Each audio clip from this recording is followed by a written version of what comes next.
Oh, hello there. Welcome to the Rev Up, where we talk all things revenue growth for business. If you are an executive, a leader, or even just, your plain old self working in marketing, sales, account management, any of these areas that are responsible for revenue growth of a business, or in fact, you own your own business and really want to learn what is and isn't working in the big bad world of revenue growth, and you want to have a little fun along the way, you are absolutely in the right place. My name is Ben Shipley. I've spent the last 19 years of my life in the world of revenue growth, leading teams all over the world.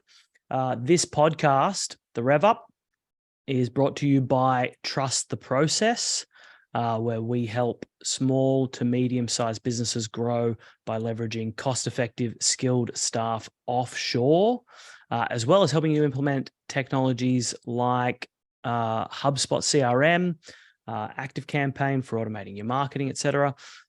You can visit www.trusttheprocess.com.au if you'd like to find out a little bit more.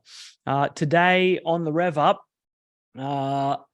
very exciting day. We have the one and only Rory Fitzpatrick. Rory is the co-founder and one of the leaders over at CloudGo.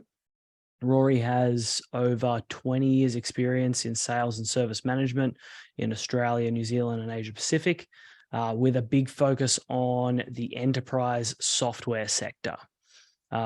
Rory is an absolute leader in the world of cloud computing, as well as an entrepreneur, mentor, and coach himself.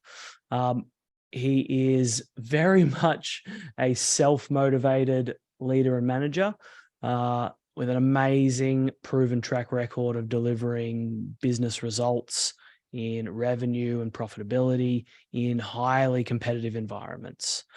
He is a master at creating and delivering partner strategies, structuring and coaching successful teams, and building and maintaining strong customer relationships.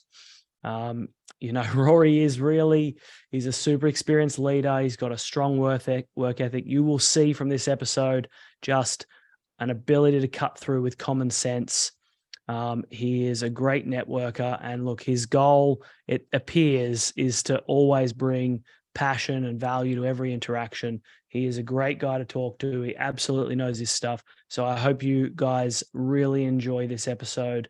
Over to you in the studio, Ben and Rory. So welcome to the Rev Up, Rory Fitzpatrick. Hey, Ben, how are you? Crowd goes wild. Whoa! Good, thanks, mate. We've known each other for a few years. We actually first met. I don't know if you remember this particularly clearly, but we first met when I was building an event sponsorship team, maybe four plus years ago, here in Sydney. We caught up for a coffee. Some really random coffee shop that I probably never find again if I tried. Yeah. Yeah, I almost guarantee it's no longer open. It wasn't particularly busy at the time, and then obviously it had challenges like all coffee shops did. I was trying to sell sponsorship to you. I failed. I didn't manage to succeed. But we've seemed to just kind of randomly cross paths a bunch of times over the last few years, and so just kind of stayed in touch pretty organically. You and I haven't caught up properly in about a year, I think. What are you up to, and what have you been working on as we sit here in early 2023? Yeah, just 100% focused on growing CloudGo. We celebrated our 7-year anniversary back on the 1st of February. Congratulations. Thank you. My running gag is always still alive. Obviously, we're trying to do more than that. So we continue to go through these new stages, and I have to continue to keep growing and changing to be able to make sure that I'm a couple of steps ahead of the organization, or the behaviors or the processes or the types of sales that we used to do are no longer relevant for us at the stage that we're at. So I'm just constantly trying to make sure that I'm ahead of that to look after the people in my organization and look after our customers. Nice. And I mean, to think of even like where you and your business were the first time we met. You just come back from Singapore about 4 years ago. It's a pretty amazing ride, really, to think about those last 4 years. Are you maybe keen to share like how this whole business with CloudGo came about, where you've kind of managed to take it from then until now? Yeah, sure. So back in 2011-ish, I was working in Melbourne for BMC Software. They then moved me up to Singapore. Thank you, Sandrina, if you're listening. And I ran their education and training for Asia Pac from Singapore. They went through a privatization. A whole bunch of people got laid off as part of that. I got caught up in that in kind of 2013, and we'd only been in Singapore for about 18 months, and we were thinking, wife, 2 kids, we're like, hey, the adventure isn't over. A year and a half here isn't quite long enough. So I went out and got a job with this small company that nobody had heard of called Cloud Sherpas. And about 2 years later, Sherpas got acquired by Accenture. Cloud Sherpas, the Salesforce consultancy, yeah? Yeah, so I was running Asia for Sherpas. We were mostly doing ServiceNow up there. And, nothing against Accenture, just a very different culture. So we started talking to some people about starting our own thing. And, my wife, who loves stability and security, is kind of going, what on earth are you doing? Why aren't you just carrying on at this large organization that likes you and wants to look after you? And I remember very distinctly, I said to her, I can't go to my grave not having tried. I've tried a couple of different businesses in the past, not always successfully or not always to my credit. And I just went, you know what? I honestly think there's a great opportunity here to build a good company that good people want to work for, that good organizations want to work with. Co-founded with Rahul Garg, my co-founder, who is one of the smartest guys that I know. He's now a certified master architect, which is like the top level in ServiceNow. And so we figured we'd kind of go and give it a crack. So early 2016, we start CloudGo. And initially, we were trying to do a Sherpas 2.0, right? We were like, hey, we're going to do Salesforce, we'll do ServiceNow, we'll do Microsoft cybersecurity. And then, about 2 years later, we went, look, we just really need to focus. This is too hard. We're trying to do too much. So we shut down the Salesforce practice because we just couldn't differentiate. And I think that's a really, really important lesson for a lot of people. Customers would come to us and they would go, hey, what do you know about ServiceNow? We go, oh, we know this, we know that, we know this. We've been working on it pre-Aspen. We've been around since day zero almost. We were working on ServiceNow since before ServiceNow had an office in Asia Pac. Right? And then they'd come to us and go, oh, what can you do on Salesforce? And we'd be like, we can do Sales Cloud kind of stuff. Like we really couldn't differentiate the Salesforce market. We were very me too. And the cybersecurity piece is like nothing. Oh my God, I got hacked. Quick, help fix it. Okay, no, go away. And you just can't build the business on that sort of thing, right? So we shut those down, totally focused on ServiceNow. And then we just started doubling year on year. So fast forward to today, we've got 75-ish staff. We're now the largest privately held ServiceNow partner in Asia Pac. We are an elite partner, which is the top level you can get to without being a global SI. Everest Group ranks us as one of the top 5 privately held ServiceNow partners worldwide. Wow. We're doing all right. And, we had to learn some more lessons last year as we went through another step change, but some of those things are really starting to come through now. So yeah, it's been constantly evolving challenge for us. Yeah, what an exciting to be in any business that kind of goes through that heavy growth phase, like we're just exploding. It's always exciting, it's always challenging, but I don't want to gloss over.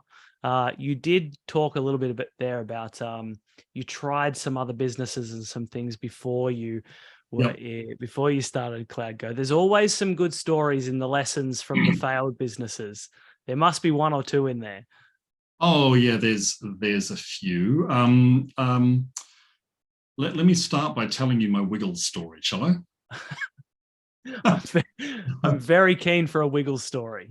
It's a great frame up.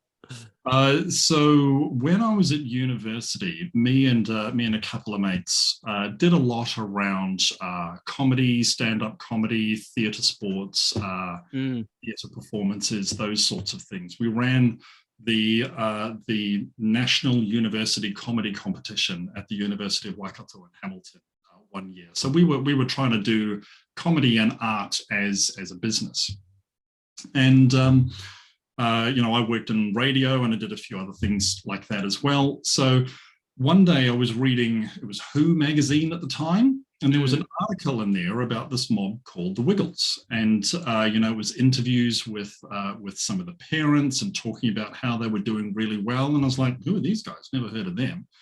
And one of the parents talked about, oh, they're like Pink Floyd for kids. I went, that's a really interesting analogy. Pink, okay, sure, fine.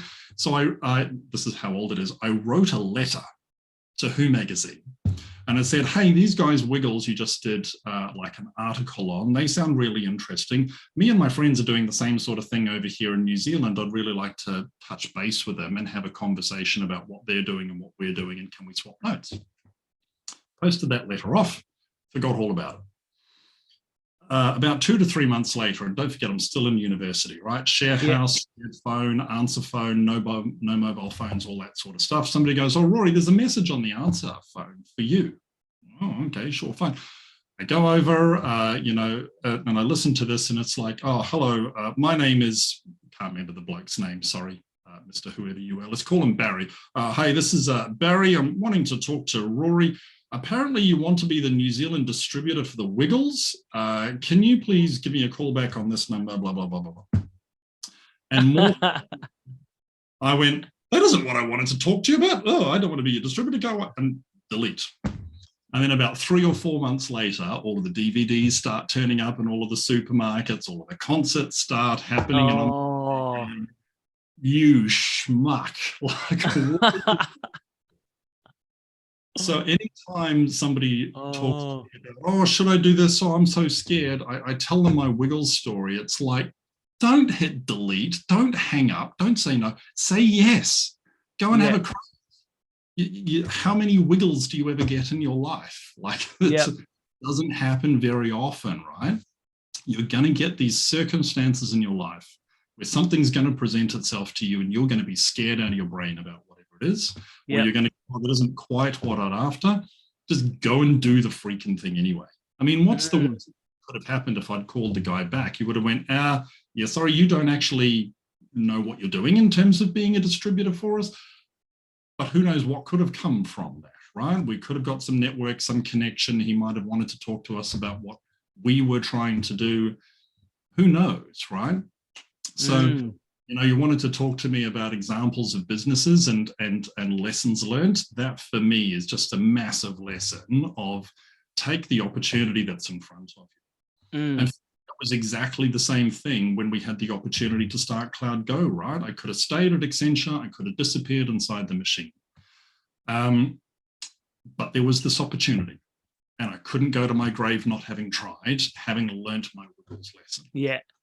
I hear a lot of entrepreneurs with a similar sort of moment and saying a similar sort of thing. Like I couldn't go to my grave knowing that I never tried, and so I had to go. I think there tends to be like those two ends of the spectrum, like the people that really worked very hard, earned it and learnt it in other companies on other people's money, and eventually were like, I can do this. I just got to do it.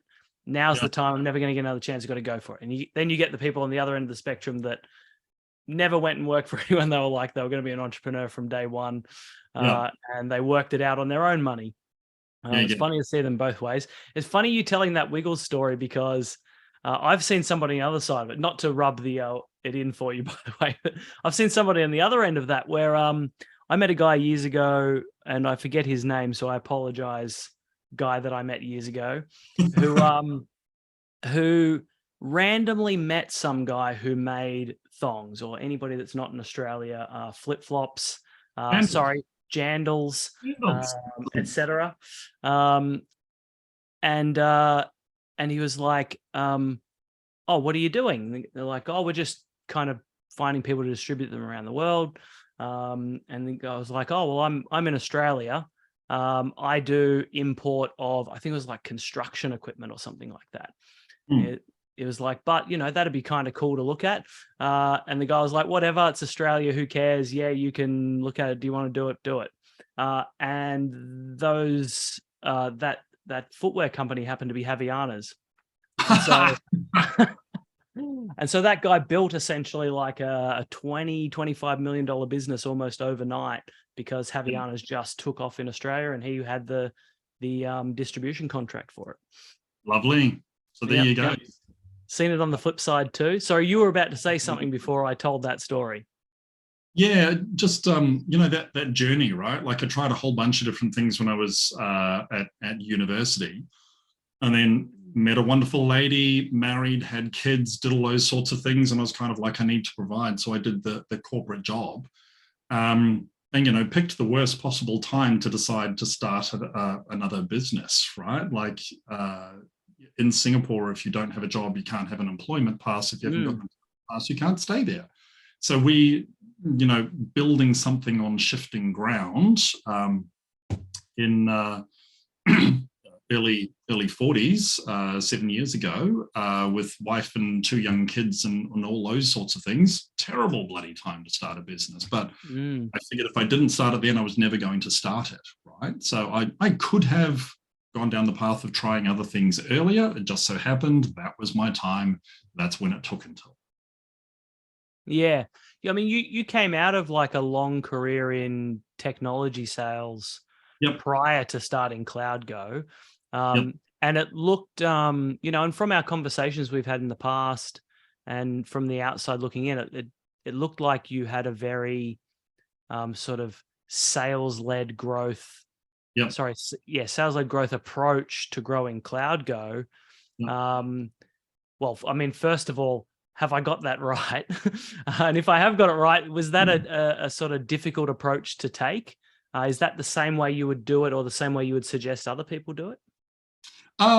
Certainly there are lessons we've learned about CloudGo that, if I had my time over again, I'd do some things differently. But for me, it was really important. I knew I couldn't do it by myself, right? I'm a sales guy. Sure, I did a degree in computing and mathematical sciences, but I've done my best to forget all of that and just kind of focus on the sales side of things. So if I built a business where I was selling something, I'd have nobody to deliver it. And for me, if I haven't got confidence in what's getting delivered, it's very hard for me to actually go and sell it and put my hand on my heart and go, yes, you should buy this thing, because we'll know we'll do a great job. So I was really, really lucky that I had a great co-founder in Rahul. Rahul wanted to learn how to run businesses. He wanted to have ownership of an organization moving forward. But goodness me, he's a great operator when it comes to helping people get the most value from ServiceNow and getting that done fast. So that was just a key part of, let's go and do that. And the fact that we'd been, running Sherpas in Asia, I was effectively running my own business with somebody else's money anyway. And because we were kind of like this offshoot over in Asia, we didn't have a huge amount of oversight because we didn't necessarily move the needle a lot. Sherpa was like 1,000-person organization. We were 7. So we could try a whole bunch of different things. So yeah, absolutely. When we were talking about starting Sherpas, I made a whole bunch of phone calls and I'm like, we're talking about starting this business up. If we started it up, would you be our customer? And we got 3 organizations that said, yes, we would be your customer. And then 1 that actually came through with a purchase order. And so we started the business with that first customer. And that first customer was Razor. Right. It's obviously a great start to have a customer to kind of go to market with. Was that like a pre-existing relationship? Was that something you kind of converted from somebody you already knew, or was that something you had to go and do new business development to I called my network because part of the thing was, right, if we were going to make a decision, we had to make a decision relatively quickly with being in Singapore, employment passes, all those sorts of things as well. So it wasn't going to be a long drawn out thing of me kind of going, I've got a 6, 9, 12-month roadmap and I'm going to go and do a bunch of cold calling. It was like, if we can't get 3 organizations to say that they want to sign up with us, then this probably isn't going to work. And so that was like the first test for us, right, to go and try to do that. So yeah, we were absolutely leveraging the existing network, and then growing the business from there. Year one, it was just me and Rahul, basically. And I would sell, I was the project manager, I was the functional consultant writing up all of the documentation, and he made the product work and do what the customer was after. A lot of our focus was on Razor, and then piece by piece, we picked up other customers as well. And you made a move back to Australia. Yep. And sort of focused the business back over this way. What sort of prompted that sort of geographical focus shift, I suppose? Yeah, it was a couple of things. So stage of life for the family. So we had lived in Singapore for 7 years or so. Kids were born in Melbourne, moved to Singapore. So they'd spent half their lives in Singapore. Singapore for expats can be a very transient place, right? Like you're either there 2 years or you're there 20.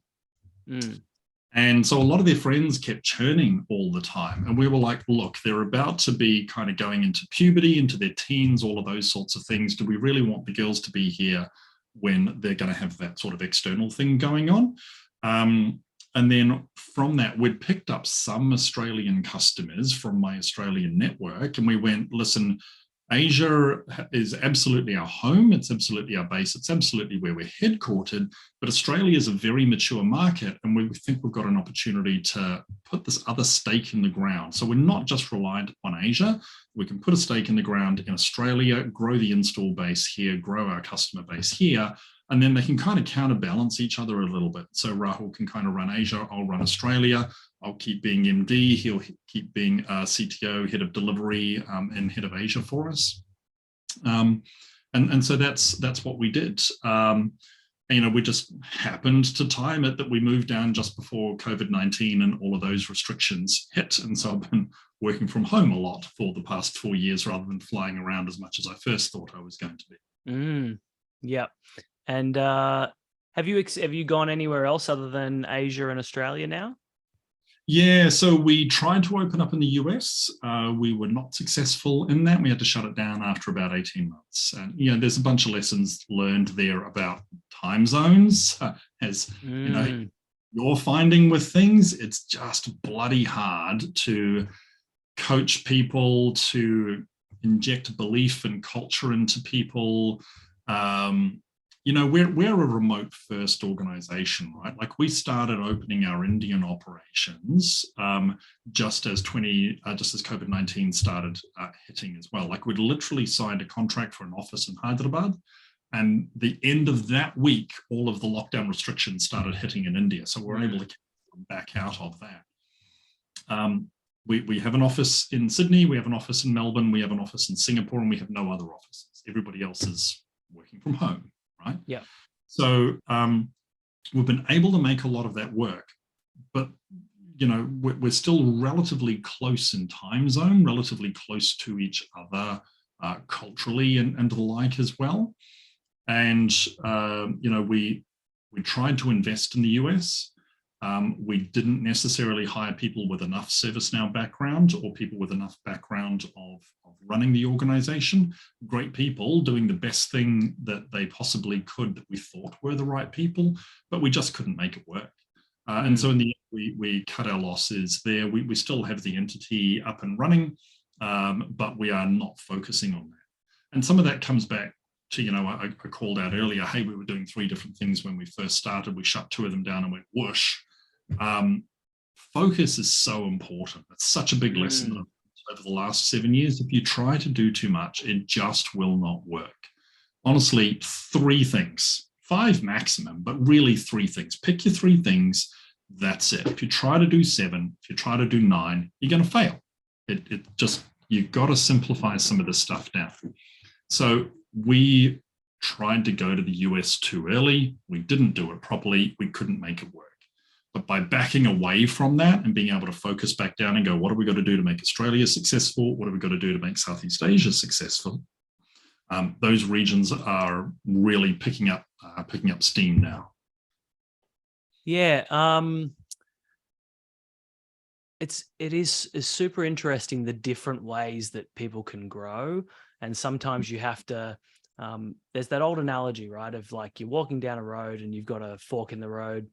And there's two people. One of them walks down one of the roads and the other one stands there looking at the fork. Which person is further along in the journey?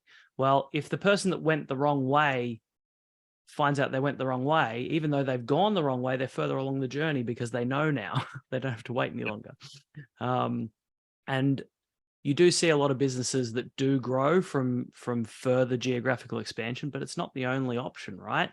We can expand geographies, we can add products, we can alter products to open up additional customer segments. We can scale what types of customers we're working with.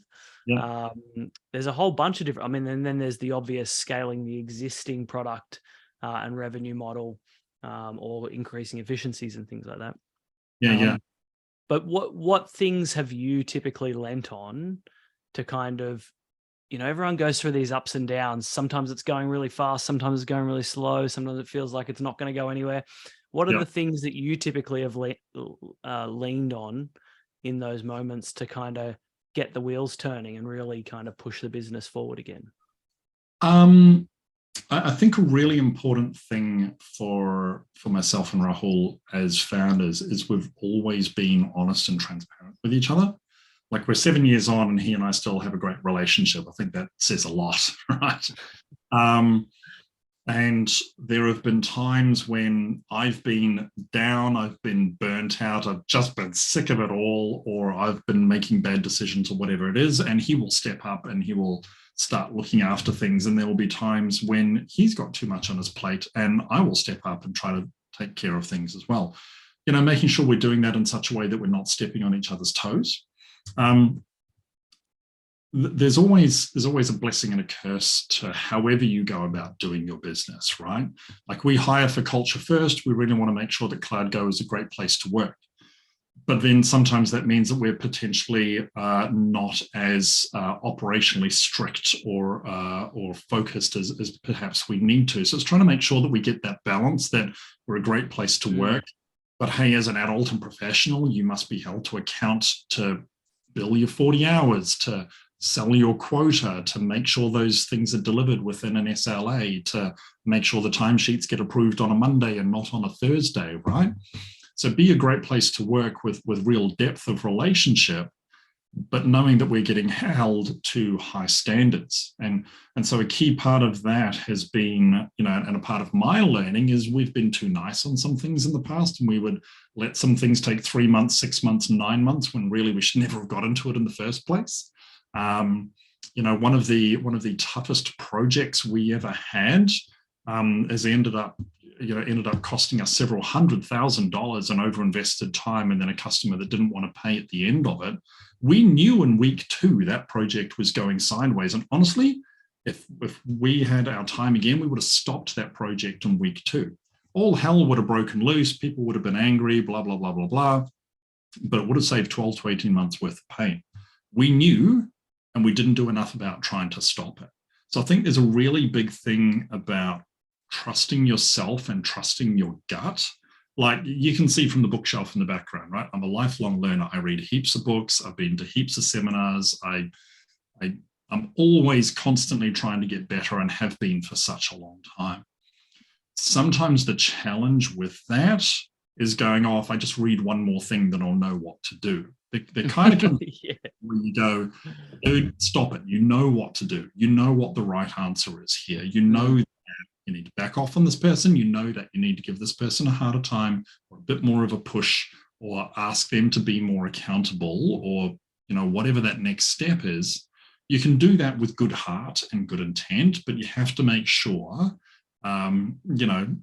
nobody ever went broke making a profit. We have to make sure that we keep delivering profits. We have to make sure that we keep delivering great outcomes for our customers, so that they come back and buy more from us. So I think the thing that I've really lent on is just trusting myself that I can actually make good decisions. And that's something that I continue to get better at. But it isn't until, you have to make payroll for a certain number of people that you really start going, this better be a decision. and knowing that if anybody's going to be making a good decision, that it's you, because you're doing it with strong background of knowing what should happen, but also trying to do things with right intent as well. Well, you talked there about using your gut to make decisions. Yep. I often think that and have certainly read this in a few places as well, so it's not just my opinion, but I certainly think that your gut often actually comes from education, right? It's like you're drawing on all of these things, all of these experiences, all of these things that you've read, things that you've been taught. You won't necessarily be able to put your finger on it, where it's coming from, but it's all these things that come together. And so it's amazing how the more you teach yourself and the more you learn, the more you focus on learning, the more refined your gut gets and the more often you're right. Yeah, I 100% agree with that. My decision-making has got better with the more decisions I've made. My decision-making has got better with the more that I have read. But it really is just about consistently going and trying to do the right thing and then kind of seeing what happened. I find a lot, and this is certainly relevant in sales, but it's also relevant in business. Ask the next question, right? Far too many people ask the first question and then get happy with the answer. You know, it's the old sales rep happy ears problem, right? Are you going to buy this quarter? Yes. Oh, great, thanks. Then you go off and forecast it. You know, why is such a great question. And so if you're kind of struggling a little bit with, you know, is this a good decision or is this not? Why becomes such a good question to kind of ease away some of those doubts. Why would you do this? Why would they have said that? What's the behavior behind this? The more you can kind of put yourself in other people's shoes as well to understand what are the pressures on them, the more you can start building trust with people that they see that you're trying to make a good decision, and therefore they're going to try to help you to make a good decision where possible. So don't be afraid to ask more questions, I would say is a key learning for me as well. You mentioned in talking about making decisions and learning to make decisions and those sorts of things, there's a particular decision you mentioned just before that I'd like to ask about. You mentioned that you have team members in India. Yep. Do you have any other remote sort of offshore from the places that you deliver for your customers? Do you have staff in other locations other than India? So Singapore, Australia, India. We've got one person in the Philippines, one person in the US. And so when you went to choose where you were going to have people, like you were talking before about, you'd chosen an office in Hyderabad. Like I've hired people in 30-something countries now. What do you have a thought process you go through? Is there a reason why you choose a location that you're going to outsource a particular function offshore a particular function to? My answer to that would be find the insider. Yep. We decided that we needed an offshore capability to be able to compete on price, especially in Cloud Sherpas had a big offshore in the Philippines. So we started by calling some of our friends and contacts in the Philippines, but for various reasons that didn't work, right? They were happy doing what they were doing. They'd eventually signed up with a competitor. You know, so some of those things didn't work. You know, how do you set up a Filipino entity? You know, do you need a local Filipino on the directorship? How do we make tax and those things work? Do you need to be in like the no tax zone? There's a whole bunch of those things that you've got to go and work through around fiscally and operationally to try to make it work. But really the key thing comes down to you've got to have an insider, somebody that can go and lead that for you, right? We couldn't find that person in the Philippines. Vietnam would have been too tricky with language, and I just don't think there was enough of a pool there. Same sort of thing with Thailand. Not necessarily enough cost differential with Malaysia. So India was just an obvious one for us. Yeah. And so, you know, my co-founder Rahul is of Indian descent, but he's from Delhi. He's not from Hyderabad. So why do we pick Hyderabad? Because, you know, we We're working with some of our team members about who do you know over there who would be some good people to potentially come on board. We found somebody that could help set up the entity for us, and it all just kind of coalesced around Hyderabad that we were going, we can find people around here. And so that's where we looked to set the office up. But then COVID actually became a blessing for us. We do not have an office in India. Everybody works from home, and everybody there is doing a great job. More to the point, if they're not doing a great job, they don't get hired or they're no longer with us. Because we judge by outcomes, right? Our conversation with our team member, day one, we take everybody through a culture pack, right? Now, I wrote this culture pack 6 years ago. Now, to be honest, I stole things from HubSpot, I stole things from Netflix, sprinkled around a bit of secret sauce on top of it, but it's been the same culture pack since day one. All of the things that we talk about in there in terms of who we are, what we do, why we do it, it's been consistent since day one. And one of those key things is, hey, you're an adult and a professional. That's why we've hired you. We've hired you because you're good. We don't want to micromanage you. We don't want to look over your shoulder. We want to be able to work with you, to hand you work, and you deliver great outcomes for our customers. But we can see what you built because it's a cloud platform, and we can see how happy the customers are or not, and whether what you've built actually works. So just do a good job and do the amount of work that we would expect you would be able to do in the 40 hours, because we're not sitting at your home making sure you log on at this time in the morning and log off at this time in the afternoon. So there's quite a lot of trust there as well, right? And so the whole thing starts with trust, but it's trust that you can inspect, because you can go, we know whether you're doing a good job or not. So, why did we choose Hyderabad? Because reasons. Where is everybody now? All over the place. I honestly cannot tell you where everybody is in India because they're not. And it doesn't matter. As long as they do a good job, we do not care. Yep. There's a bunch of really interesting, really, really great pieces of advice in there. I'm going to do my best to come back to as many of them as I can remember, because there were so many. So the first one you said about find your insider, I think that can be taken in a whole bunch of ways. One of the ways that I suggest to people all the time, I mean, obviously we are an outsourcing provider. Most of the people that we hire are in the Philippines. Anybody that's trying, like particularly something like sales is probably a great example for this. If you're ever going to outsource sales, you really need that sales manager in the Philippines, that person that is your one-to-one connection that gets it, wants it, and has the capacity to do it themselves, so that as you bring other people into the organization, they can be responsible for onboarding and training and managing and coaching and doing all those things. And you kind of have to have that. I think that applies to almost anything that you might outsource. I think of it like, who is the person that's going to help me make sure that the process that I want to outsource is going to be expressed in the way that I want it expressed. And I think that piece is that process properly. Do you know what success looks like? You take that thing and go and hand that off to somebody in the Philippines or whoever. I think it's important to note as well that your leadership's going to change over time, right? The person who helped set us up in Hyderabad made way for another person that was our head of India. And now we're in a position where we don't really have a head of India. We've got a number of leaders over there that report into a number of different leaders in Singapore or Australia.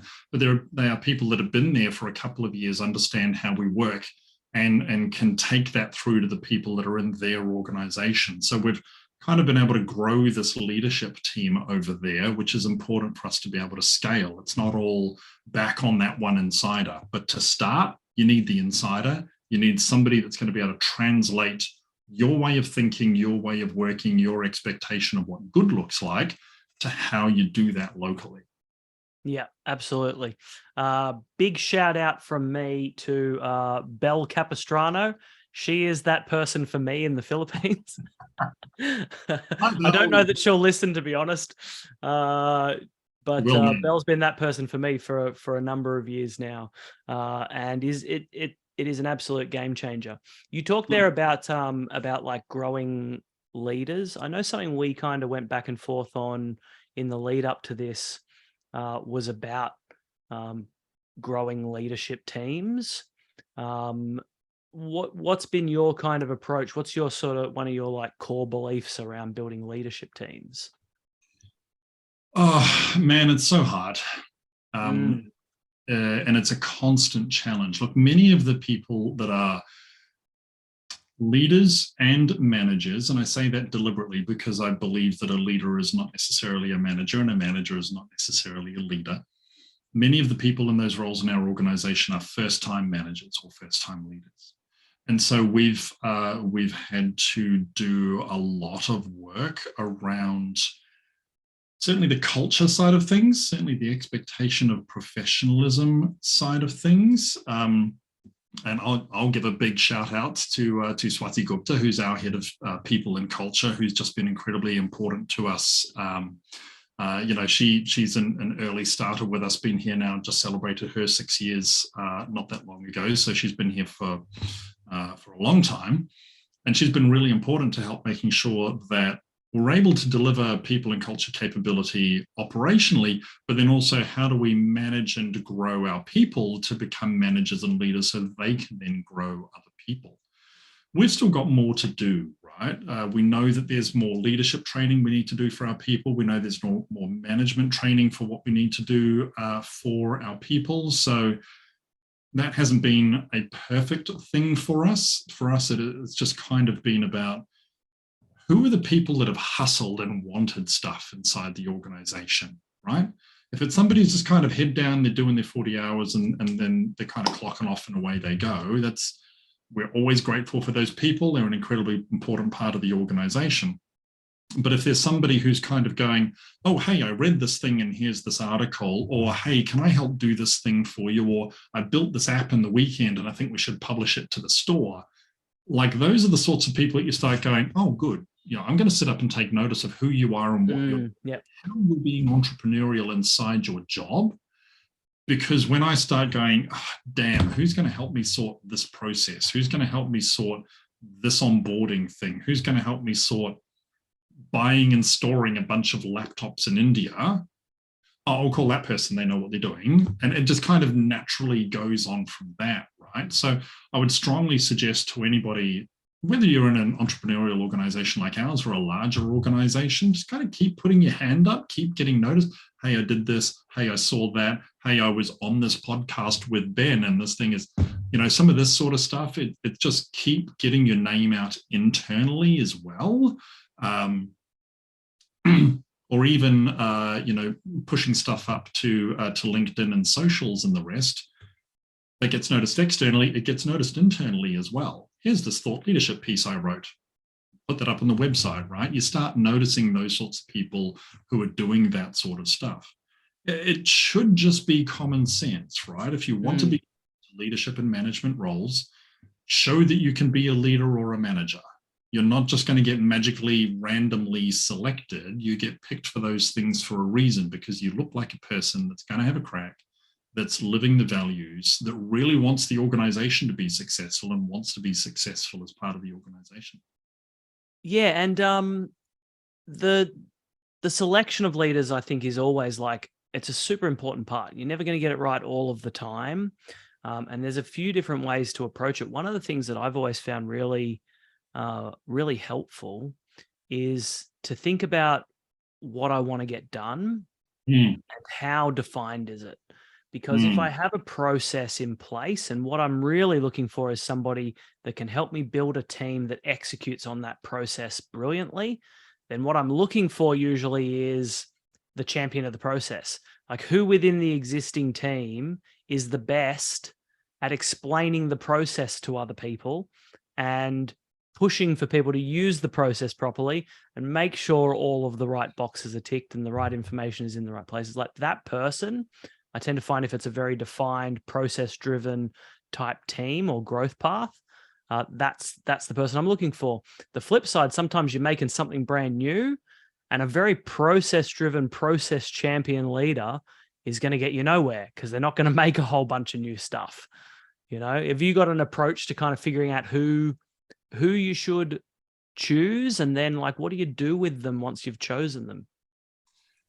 It depends upon what you want that person to be doing for you or for the organization, right? We're not typically taking your option A people there, the people that are really good at the process, and turning them into managers or leaders. They're great operational people to be able to, help herd the cats and help make sure that we hit our numbers and hit our SLAs. But they're not necessarily the people that are going to be able to help bring a team along with them or be able to have career conversations with people. So for me, that's a super important part about like management and leadership. I reckon most companies don't train their leaders properly. This is a revenue podcast, so let's talk about revenue leaders here for a moment. The worst revenue leaders are just glorified scorekeepers, and Lord knows I have been that. And we've all been there. I still am in some ways, and I'm really, really trying to change, because the best ones should be inspiring and coaching as well, not just inspecting what's going on. It's one thing to have a sales call and you got the pipeline, the CRM pulled up in front of you, and you go, tell me about that deal, tell me about that deal, tell me about, come on, where are you adding value to any of that process to make your people more successful without you having to look over their shoulder? So being able to look at what was going on with leads, opportunities, conversations at customers, account plans, territory plans, those sorts of things, and also kind of read into what your team is saying, what they're doing, what their activities are, what questions they might have, and then be able to help coach them through going, look, it looks like you keep getting stuck at this stage. I don't think you're stuck at this stage because you've missed this part of the step here. I think you're stuck here because you went too fast down here. So how do we go back and really try to make sure that you are asking those sorts of questions? I had a great conversation with one of our reps in Singapore literally just this morning, where I was talking about slow down to go fast. I think it's a really important part in the sales cycle, but you've got to slow down early. If you kind of hit 50% and you haven't actually done all of your qualification, everything after 50% should really just kind of be the process of getting the thing executed. But everything up to there, I could go on and on and on and on about BANT. Why do they have to buy from us now? And MedPick. And the moment I say those things, my sales team gets shudders down their spine, because I go on about it all the time. Yeah. But those things are partially inspection conversations. Do you know budget? Do you know authority? Do you know need? Do you know time frame for BANT? But they really allow you as a leader or a manager to be able to sit with that person and go, look, it seems like you're consistently struggling to try to find the authority and get to the authority. How do we help you call higher in an organization? How do we help you do those things? So for me, answering your question about, hey, an operationally proficient person, absolutely put them in an operationally proficient sort of role. They're not always going to be the right people to do a leadership sort of role. And you just got to be super careful about who you put in place as a manager, because even as a manager, you still need to be having career conversations with people. You still need to be mapping out what they're trying to do and where they're trying to go. You still need to be able to give them robust feedback about, here's what I've seen about your work, or here's what I've seen from other people. And hey, you gave yourself a 5 out of 5 here. Let's be honest, you need some work on this thing. I rated you as a 3 out of 5. Those are all very uncomfortable conversations, and you need to have some interpersonal skills to be able to try to drive some of those things.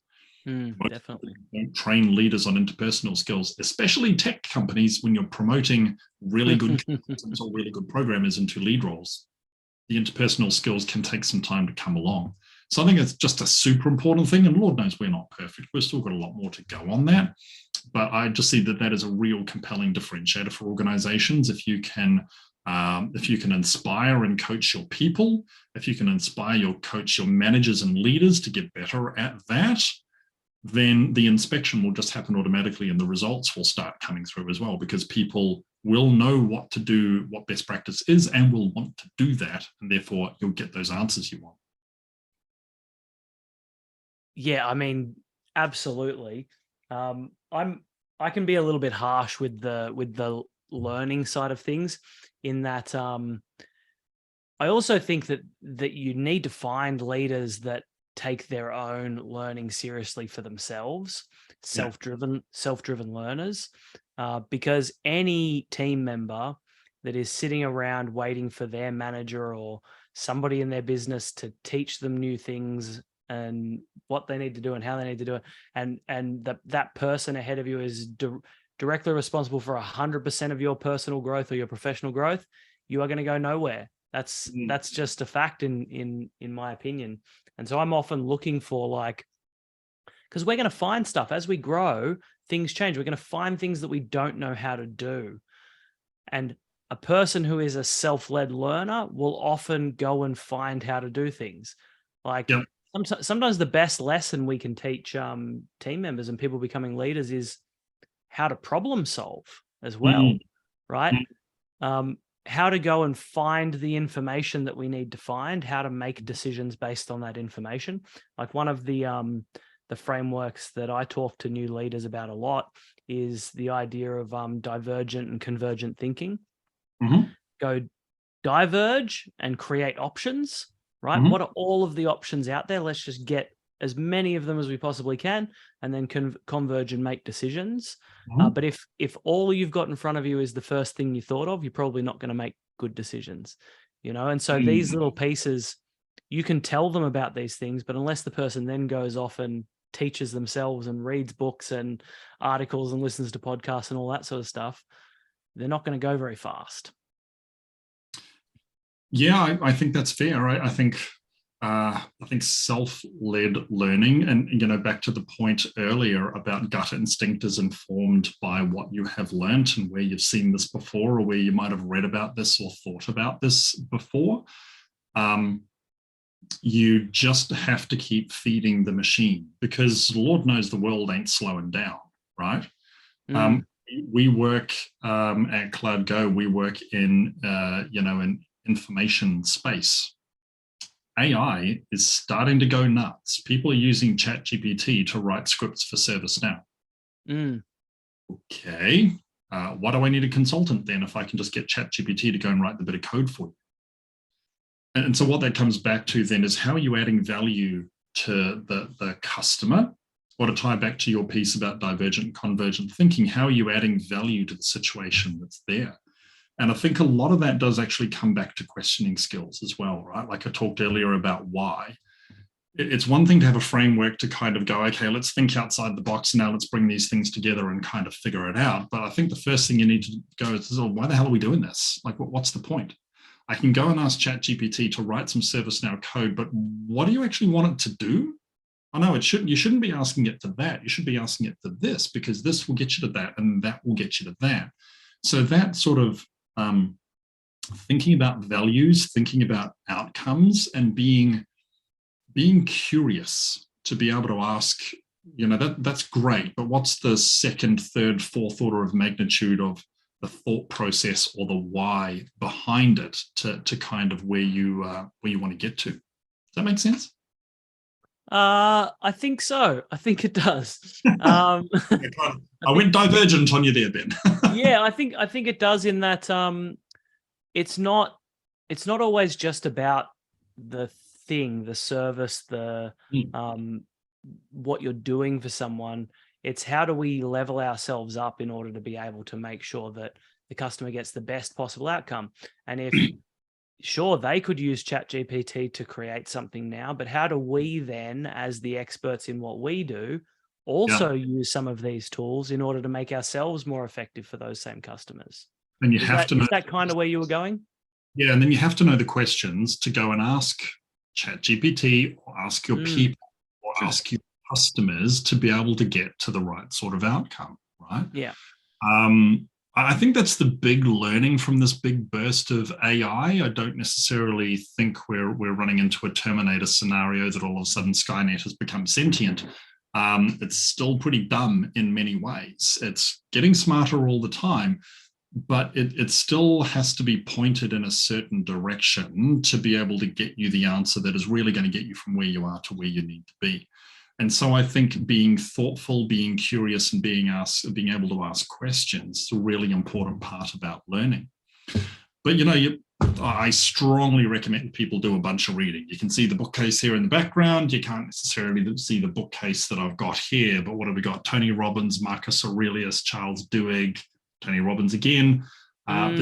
Sales, seeing as we're talking about revenue, people have absolutely got to read that. Tim Ferriss, J. Paul Getty, Chris Voss for negotiating. If you never read that, I mean, I could read all of Is that Never Split the Difference or one of his other ones? I love the difference. I love that book. Yeah. Honestly, if you never read this book, to everybody out there, go and get that book. It's a must read. Anyone in sales, anyone in business, anyone with any kind of negotiation involved in their role, absolute must read. So whenever I read, I fold down pages of where I find something useful on the page, right? So there's a bunch of stuff that's been turned over there with Chris Voss. But the one that's probably got the most amount of pages turned over. Yep.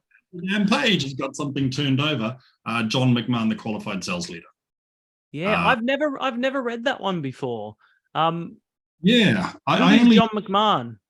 So John McMahon was Chief Revenue Officer, Head of Sales at BMC when I was there, and so that's how I heard about him. And then I kind of heard roundabout afterwards that he'd read this book, and I went, oh, okay, fine. Well, you know, he seemed to know what he was doing. I'll go and have a look at the book and see if it's any good. It's not necessarily the best written book, but every page has something in it. Every page has. So John was Chief Revenue Officer for PTC, Geotel, Ariba, Blade Logic, who got bought by BMC, and then BMC, and he's on the board of Snowflake, Mongo, and MongoDB, and has worked with organizations like AppDynamics and Sprinkler. So serious heavy hitter, right? But just all of this stuff is basically how do you live and breathe MedPick. Now I go on and on and on and on about MedPick to my team, but I honestly think that if you're a revenue leader, there's really only three things that you need your team to be in control of. One of them is BANT, Budget Authority Need Timeline. Most people use BANT and they go, this is all I need to go and qualify. And perhaps in smaller sales cycles, cheaper sales cycles, faster sales cycles, maybe that would work. But when you're doing enterprise deals, high 6 figures, 7, 8 figure, those sorts of things, it's not going to get you to where you need to be. Why do they have to buy from us now is one thing that I actually got from John's book, because you break that out into 5 different areas. Why do they have to buy? Why do they have to buy? Why do they have to buy? Why do they have to buy from us? And why do they have to buy from us now? Right? You can answer the first 4 and not get now done, and your deals will keep slipping. You could answer 4 out of the 5 and you could miss why do they have to buy from us, and you keep losing to your competition, right? So all of those things are super useful. And then, MedPick, people have seen, Medic, but I think MedPick is actually a better one. Metrics, economic buyer, decision criteria, decision process, identify the pain is the I, paper process, champion, and competition. Like if you know all of those things, then you're going to be in such a better position to help the customer buy, and or to circle back around when you have problems later. Or like if a project gets deployed, you can start going, hang on, your metrics of why you bought this to start with can't cope with a 2-month delay. Mr. or Mrs. Customer, you need to help us make sure these things get pulled forward. Otherwise, you're not going to reap the benefits that you signed off for on this. But if you haven't done that piece of work at the front, go slow to go fast, slow is smooth, smooth is fast. If you haven't done all of that work up front with BANT, why do they have to buy from us now, and MedPick, you're going to find all of the stuff from 50% in your pipeline onwards so much harder to manage, and post-sale are going to be so much harder to manage as well, because you kind of go, oh, why do they do this? I know they've just spent 150 grand to go and do this, but why has it got to get done by June?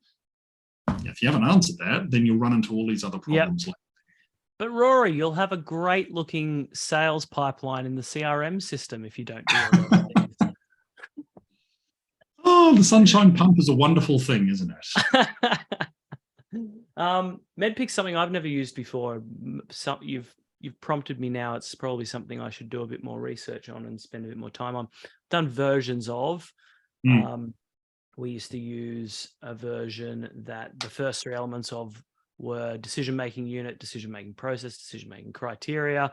Then you go down timelines, then you go down specific pain points, etc. Used a bunch of different versions, but I haven't specifically used MEDDPICC before, so that's a good one for.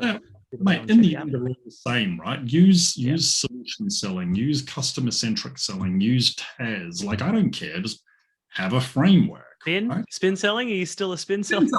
Yeah, Neil. I've got that here somewhere. Same. I've got it somewhere. I think it's up over there. I haven't got it here next to me. These are the ones that I refer to all the time. Yeah.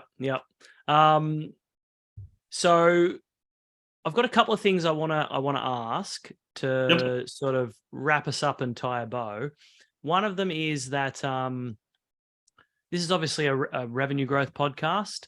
What is like a core belief that you have around revenue growth? Something that people should maybe really don't think about enough and don't take seriously enough that you think that they should? Yeah, cool. I think I've actually touched on 3 different points through this previous conversation that I think are real core beliefs around it. You know, most companies don't train their leaders properly. You have to be able to train certainly your revenue leaders to be able to consistently inspire and coach and not just inspect. I talked about how we had a customer that we lost a whole bunch of money on, and I should have made a decision earlier to actually stop that thing. So like the lesson out of that is not all revenue growth is good revenue growth. So be careful about what you're selling and how you're doing it. Lots of tech companies have learnt that in the last year. Yeah. I mean, you want good customers that are going to pay their bills on time, that are going to come back second, third, fifth engagement with you. That absolutely has to be a two-way thing as well, right? It can't be you giving everything up. They need to make sure that they're coming to the party with it as well. And so, you know, I think that you self-select in and out, right? Customers absolutely have the right to hire you for a piece of work or not hire you for a piece of work. You need to understand as a revenue generating organization that you also need to be careful about who your customers are. Because if you go and, you know, the conversation with one of my reps this morning, hey, if you've got a multi-million-dollar quota for this year and you've just spent the last 3 weeks dealing with this customer that spent 30 grand and they're unhappy, I got something to tell you about, you know, where you're spending your time. And, you know, are you going to be getting the revenue that you wanted because you're focusing on the wrong things, right? And then probably my last point would just be that last bit about a consistent vocabulary, right? A lack of consistent vocabulary and process will render your sales cycle ineffective at best, useless at worst.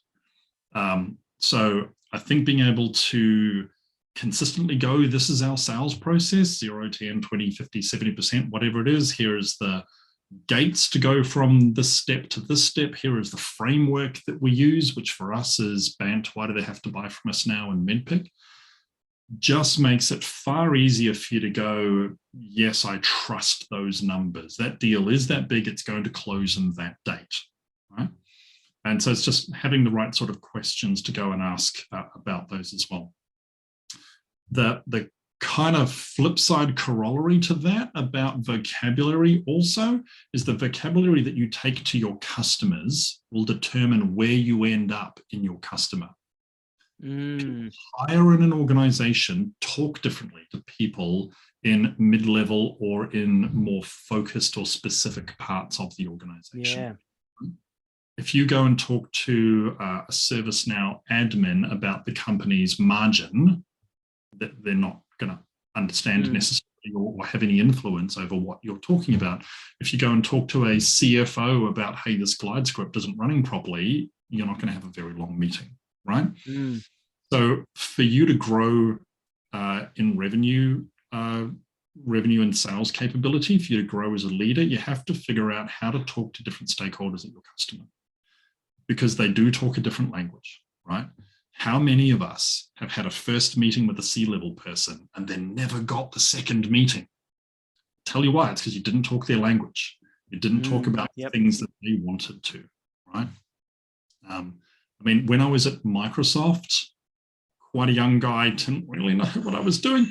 And I would be out talking with CIOs because they'd be spending 10, 15 million bucks with Microsoft. And I'm kind of walking in there going, how many CALs do you want for Windows? And the guy's like, I don't know. I've been tasked by the board that I've got to go and do these sorts of things. And I've got these 4 key priorities. How's Microsoft helping with that? You've got to figure out how to learn those things, right? Yeah. Getting the first meeting is one thing. Getting the second meeting is a totally different thing. If you're not in the second meeting, you're not speaking the right language to that stakeholder. Yeah. Coming up in sales, I was very lucky. Relatively early in my career, I had a great mentor, one of the best sales trainers I've ever met. I got very lucky. And one of the things he used to talk about all the time was situational fluency, right? Yep. And situational fluency in terms of who your customer is and the language that they talk and what's happening in their world, not trying to get them to understand your world, but you trying to adapt your world to theirs so that they can understand it. And we would talk about it on the wrong way around. So many people still take their own things into what's going on. You want to buy some of these. They don't want to buy the drill bit. They want to buy the hole. Talk to them about what they want. So yeah. Sorry, I interrupted. No, absolutely. So he'd always talk about situational fluency, but we would also talk about it exactly like you said. It is dependent on the person, and quite often it's dependent on seniority of the role too. Even if you think in terms of tone and approach, you tend to find that a C-level buyer just fundamentally talks different than the technician level buyer who's really working out the nuts and bolts. Yep. And being able to adapt to those two things while still being you and not being a false version of yourself, while still being you, but being able to adapt to those environments, I think is super important. So I'm going to wrap up because we're just about out of time, but I've got, I'd love for you to tell everybody, where do they reach out to you? How do people reach out to you? What might they reach out about? Yep, sure. So relatively easy. So the company is CloudGo. The website's cloudgoservices.com. You can reach me at rory.fitzpatrick@cloudgoservices.com. And I appreciate that is super, super long, right? So Rory at works just as well. cloudgoservices.com, cloudgo.asia, cloudgo.com.au, they all work, right? We've bought all of those domains. Somebody bought cloudgo.com and wants to sell it for 100,000 US, and we're like, yeah, no, sorry, that's not going to work. That's why we have CloudGo Services. So certainly go and try that. Look, our job is about helping people drive digital workflows that matter and helping people get the most value from their ServiceNow investment. ServiceNow is an incredible tool. It's very rare for people to throw it out of their organizations. But plenty of organizations go, wow, this is a tier 1 tool. It's priced accordingly. How do I make sure I'm getting my bang for my buck? And that's kind of our job, right? So we're all about helping make sure that that you're delivering those great outcomes and really help drive great experiences both for your internal team and for your customers as well. Awesome. This has been a very insightful conversation. I've very much enjoyed this. I think anybody from our audience who, particularly who is in enterprise level software sales, is going to take 1,000 things out of this. But there's so many lessons in here around how to approach growing businesses, how to approach growing yourself, how to approach growing teams. And so, yeah, massive thank you for sharing today and joining us. And we'll have to have you back at some point. No problems at all. Thank you, Ben. Been a pleasure to be here. Thank you for inviting me along. Good man. Bye-bye.